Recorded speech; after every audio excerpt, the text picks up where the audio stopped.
حضرت ہارون علیہ السلام اللہ کے برگزیدہ نبی اور حضرت موسیٰ علیہ السلام کے بڑے بھائی تھے۔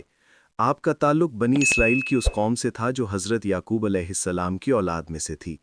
اللہ تعالیٰ نے آپ کو نبوت عطا فرمائی تاکہ آپ اپنے بھائی کے ساتھ مل کر فرعون اور اس کے جابر نظام کے خلاف اللہ کا پیغام پہنچائے۔ آپ نرم دل، شیریں زبان اور لوگوں کو محبت سے سمجھانے والے نبی تھے۔ اللہ نے آپ کو قوت بیان عطا کی تھی۔ اسی لیے حضرت موسیٰ نے دعا کی تھی کہ اللہ میرے ساتھ میرے بھائی ہارون کو بھی نبی بنا دے۔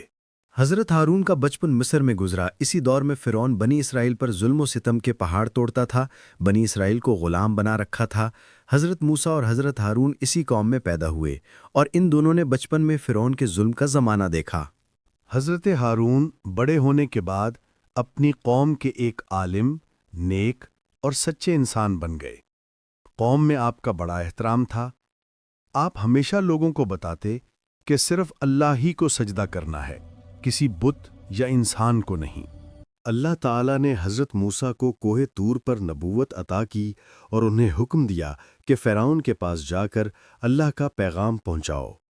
حضرت موسیٰ نے عرض کیا، اے میرے رب، میرا سینہ کھول دے، میری بات آسان کر دے اور میرے خاندان میں سے میرے بھائی ہارون کو میرا مددگار بنا دے۔ اللہ تعالیٰ نے دعا قبول فرمائی اور حضرت ہارون کو بھی نبی بنا دیا۔ دونوں بھائیوں نے فرعون کے دربار کا رخ کیا۔ یہ وہی فرعون تھا جو خدائی کا دعویٰ کرتا تھا اور کہتا تھا، میں ہی تمہارا رب ہوں، انا ربکم الاعلیٰ۔ حضرت موسیٰ اور حضرت ہارون نے فرعون کو نرمی سے دعوت دی، اے فرعون، اللہ پر ایمان لا اور بنی اسرائیل کو آزاد کر دے۔ فرعون نے تکبر سے کہا، میں رب ہوں، تم دونوں کون ہو؟